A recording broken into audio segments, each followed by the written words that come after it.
especially by the allied education team. Now, let's proceed to the question to lawyer Zareena. Zareena Abdul Azeez, at this juncture, as a community, we all have to understand that the proposed amendment to the Mmda is different from the required amendments. Could you elaborate as who is willing or trying to do these amendments and what are the motives behind it?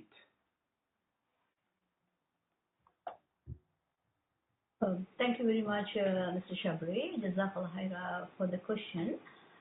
It's a really an important question. Maybe I need some extra time. Even if it's taken extra time, it's a very important question that you have asked today. And this message should be circulated among our society. That is one of the key message I'm passing via this program to all viewers. Because the reason I'm saying it's a very good question, and we as Muslim community must understand what are the motives for these kind of amendments proposed to a personal law, which is completely contrary to the Islamic religious values and principles.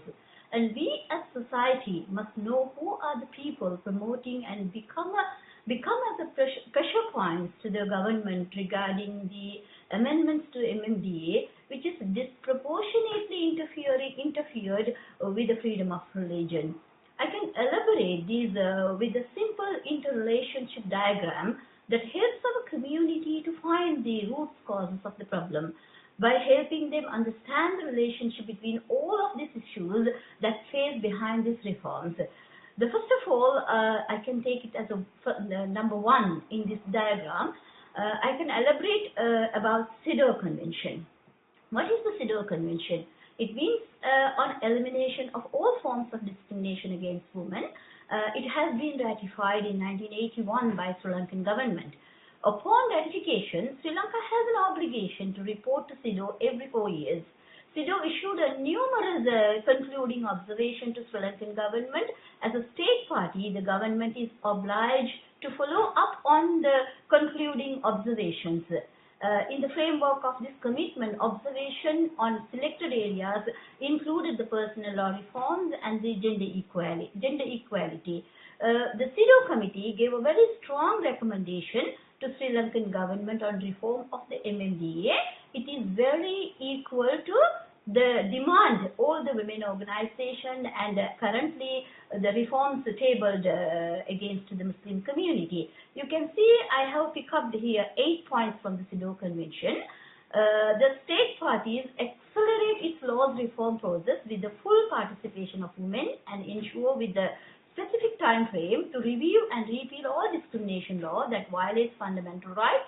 In a particular, I can read since 2011, there is 8 important recommendation by the CEDAW committee. Number one, amend all personal law, including a Muslim, Kandyan and Tesavalame personal laws to remove discriminatory provisions as well as provision regulating legal capacity, marriage, divorce and child custody. Number two, the committee requests the government would consider following the example of countries that had managed to reconcile Islamic law with the women's rights. We can see recently Mr. Rauf Hakim, Mr. Ali Shabri and all their allies of Muslim women organization keep demanding to appoint female qazis according to Indonesia, Malaysia and other Muslim countries' political decision without considering Islamic principles. Those are the equal to the CEDAW Convention recommendation to the government. Also, number 3, you can see they increase the minimum age of marriage for all women in the state party to 18 years of age without any proviso.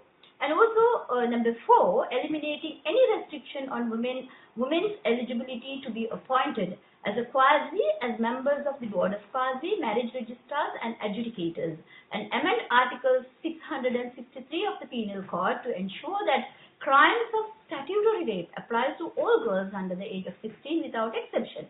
And also the committee, number 5, the committee asked whether Sri Lankan government was considering an amendment to the marriage registration ordinance to ensure the Muslim could opt out of the Muslim personal law and be registered under the general law. This is the very key demanding against to the Muslim community from the CEDAW committee, and also the amend general marriage registration ordinance to ensure that Muslim women have the free choice to opt out from the Muslim personal law, so as to be registered under general law, ensure that property rights are governed by general civil, contractual and property law rather than religious law.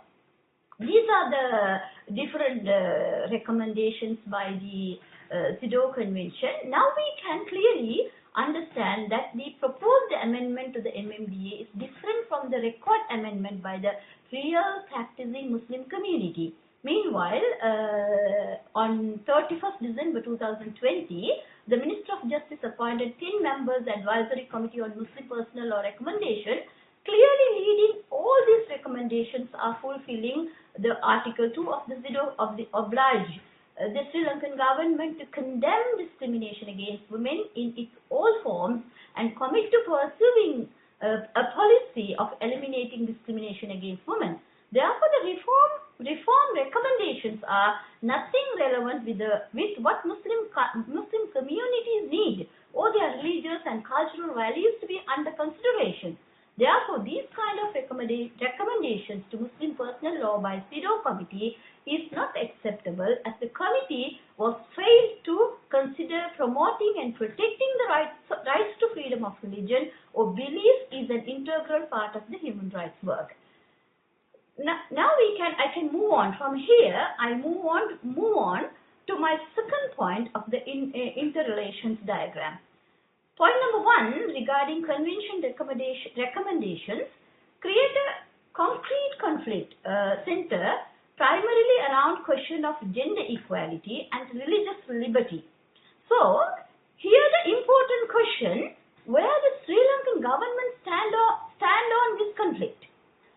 We highly appreciate, even under the pressure, the Sri Lankan government continuously over the years and years stand on to protect and respect Muslim citizens' freedom of religion. Freedom of religion or belief is an absolute human right which has been guaranteed under our Constitution of Sri Lanka and ratified international treaties. The constructive dialogue between Sri Lankan government with CEDAW committee that the Sri Lankan government tended to frame the Muslim Marriage and Divorce Act as a cultural issues to be resolved internally by the Muslim community rather than as a human and women rights issue for the state was responsible. This was a very welcome decision regarding the government stand on Muslim communities' belief and respecting their religious rights. The government is clearly understand the issues and made a particular contribution to strengthening the rules-based international order, protecting our democratic values and supporting universal human rights, good governance and contributing to conflict prevention. Moreover, its enjoyment play an important part in achieving the Sri Lanka's vision of a more secure and prosperous nation. It plays a significant role in building peaceful societies. It is a sensitive issue for the Muslim minority community end of the day. So here is the government is very clear on their stand to stand on the constitutional rights of the Muslim people to protect their freedom of religion. Now we have a question here. I move on to my third point of the diagram. It's very interesting. Now you can see what's happening here now. I explained what are the CEDAW Convention Committee recommendations and what was the government stand on constitutional obligation and duty to protect Muslim communities' absolute right of freedom of religion, and it should be resolved internally without contrary to the religious principles. If the government standing on the right side with the community, our question is, who are the people need this change to MMDA? What are the potential barriers to reform the MMDA according to the religious principles? Even stopping the government to do these all reforms according to beliefs of Islam to their Muslim community. I have read an article at the Daily FT dated 9th February 2023. I think the Hermes Tigro, the writer, is an attorney at law and co-founder Muslim Personal Law Reform Action Group known as MPLRAG, wrote that over 40 years Muslim women organizations have been in forefront of the calling for a reform, as they have borne witness to the devastating consequences of failing to reform this law. It's a simple understanding of identifying the problem. Over 40 years, they're frustrating to bring. What they need is not what actually the practicing Muslim community expected. Since MMDA is a personal law based on Islamic religious principle, even though the recommendations are not comply with our religious principle, and also those recommendations leading and put our community in a new plight, we can see these proposals are not comply with the religious principles, and all recommendations to reform have different agendas to satisfy not Muslims of Sri Lanka. Although the call for equality and justice in the Muslim families by NGOs, activists, scholars, legal practitioners, policymakers, and grassroots women and men from around inside Sri Lanka, rapidly increasing their advocacy and lobbying to justifying these demands, which is contrary to the best interest of our actually Muslim communities need. And also they are misleading the national and international committee regarding MMDA.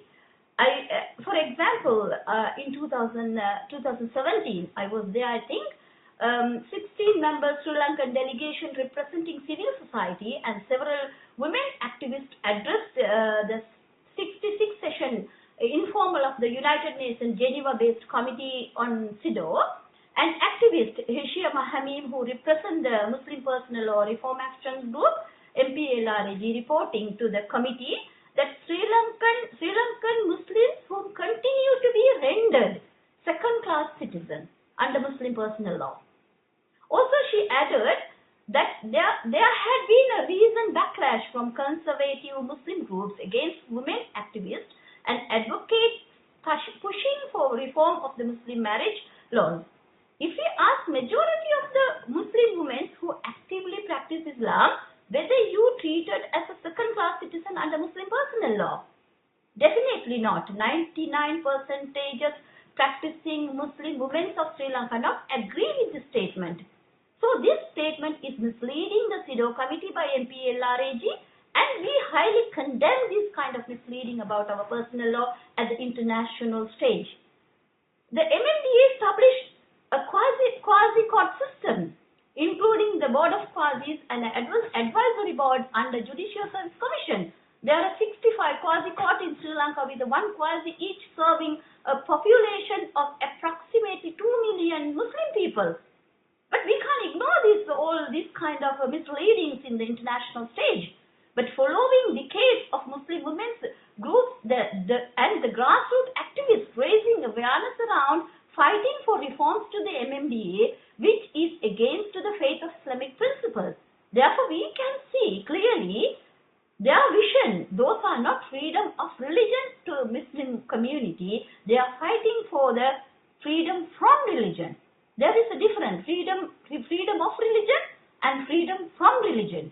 So, we as a community start the brainstorming session to focus on the reasons for these kind of proposals and consider using mind maps to arranging and develop the root causes. Then we can find the people who are hiding behind these banners of Muslim women rights, Muslim women empowerment, Islamic values of justice, radicalized gender equality, radicalized feminism, polarized theories about child marriages under MMDA, manipulated researchers and reports about the quasi system. Therefore, the proposed reforms not address any of the real problems faced by the Muslim community. It's against Islamic religious values. Therefore, over 40 years, government clearly understands the proposed amendments are against the democracy and the rule of law. Also, it's violating the religious rights under the constitution who are really practicing their faith in this land.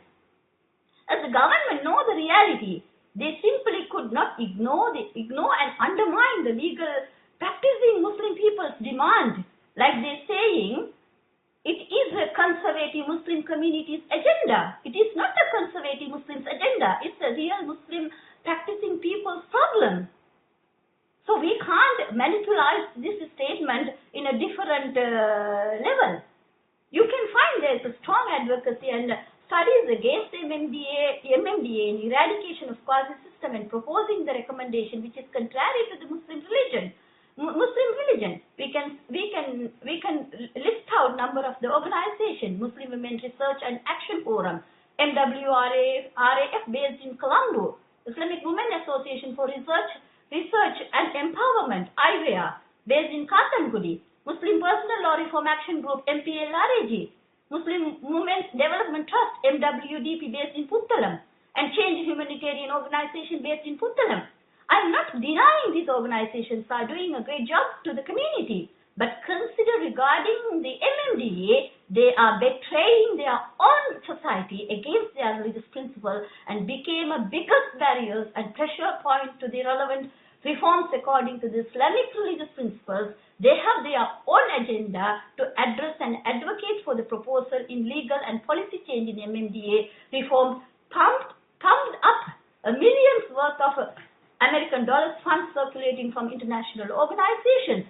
I'm telling with very responsible way. Recently, we see the conference has conducted by the IWA in Galadari Hotel in Colombo. We can see according to the federal registration and certificate confirm highergov.com. I can see there are important sub-grants award especially for Mmda reform by Management System International headquarters at Arlington, United States, $34.8K dollars granted to the IWA 14/11/2020 by the Management System International, and also 62.3K American dollars dated 31st of December 2022 by Management System International, and also 44.9K 9/7/2024 by Management System. Altogether, we can summarize 2019 sub-grant 34.8K, 2020 sub-grant 62.3K, 2020 sub-grant 44.9K American dollars in total sub-grant 142.K American dollars has been granted to IWA regarding the reforms.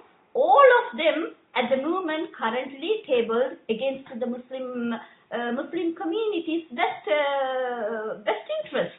So why these organizations are funded by these international organizations and acting against the Muslim community's best interest? We can see regarding a number of advocacies and education programs conducted by these organizations, all of them funded by this international organization. Especially I can find out, you can read for the MWRAF, Muslim Women Research Action Forum, their website, in their own website, they say they are donors. Diaconia, People's Change the World. Search for the common ground, the Asia Foundation, USAID. When you find who is Diaconia, it's a faith-based Swedish development organization. 5 Swedish churches funded the organization in 1966. There are 2 responsible bodies of Diaconia. It's the United Church in Sweden and the Sweden Alliance Missions. These are the church missions. Why are we funding and boosting millions of pounds to their advocacy works? Because you can see their advocacy works, women claiming rights and space, activism to reform Muslim personal law in Sri Lanka 2014, Muslim Women's Research and Action Forum by Faizun Zakaria and Chulani Kodikara has been written, and Muslim Family Law in Sri Lanka, Theory, Practices and Issues of the Concern of Women 1999, Chulani Kodikara, Muslim Women Research and Action Forum, MWRAP, Women Living Under Muslim Law. And the number, I can see another book, the quasi-court system in Sri Lanka and its impact on Muslim women, 2011, Salim Asuf and Muslim Women Research Action Forum. And also the Is Equal Justice Possible, Shafana Kul Begum and Islamic Women Association for Research and Empowerment, IWEA, Katankudi, based in Batticaloa, Sri Lanka. And also in 2016, co-authored by Landmark Study, Unequal Citizens Muslim Women Struggle for Equality and Justice in Sri Lanka, written by Hishama Hamim and Hassana Seguizadin. Inside the quasi-court system in Sri Lanka in 2021 by Ermiza Teagle and Hassana Seguizadin for Change Humanitarian Organization based in Puttalam, established in March 2021. And also we can see Muslim matrimonial law, some grey areas, and Muslim law marriage applicable in Sri Lanka. Those all books you can go and find who are the funders, who are the organizations doing this advocacy works against the MMDA. So when we see this funding, especially for this organization to recommend those proposals, we as Muslim community genuinely concerned about these reforms to be done for the best interest of Muslim community, must open the constructive dialogue with this kind of Muslim women organization about their advocacy, and it is leading to a betrayal to our own community by these organizations. So we should have to be aware about this, and we should have to bring these issues to the government, relevant authorities and advisory boards, what's happening behind these things, and we should have to be educate our government regarding this, and we try our best to be bring the relevant authorities to relevant action to reform this MMDA according to will of real Muslim communities report tabled by the 17 Muslim parliamentarian undersigned recently. So therefore we as community aware about these things, what's happening in your local area, who are the people educating and doing advocacy regarding the MMDA. There is no shortfalls. If there is a problem in a school, we are not dismantle the school. We should have to do some reforms. That's the reason Muslim community was waiting over 40 years. This kind of advocacy and this kind of education was misleading, and stop these all reforms what really our Muslim community need. Therefore, I expect from this program, because wider level Muslim people can reach this media, so we appreciate for this program you are arranging to bring this message to the public and aware about our MMDA and protect our personal laws from these kind of barriers. I hope the answer, Brother Shabri. Thank you very much for this opportunity that we could open dialogue with these people with this information. We are responsibly telling this information available on the website. Thank you very much. Thank you, Zareena, Azeez, for enlightening us with specific, rational and relevant answers. You have given us a clear view in terms of who are behind these amendments which are unfavorable to the society, and what are benefits they gain from it. It's crucially important that our community be aware of this, otherwise we could easily be misled. I'm sure now the viewers will be able to develop a credible idea about the real story behind it. As a host, I would like to quote two facts which are directly and indirectly relevant to the story. First, according to the Quran, Allah made male and female to complete each other. Many Muslims believe this to mean that heterosexual relationships are part of Allah's plan. Second, Muslims believe that all humans are created by Allah from a single source, but there are different interpretations on the role of man and woman in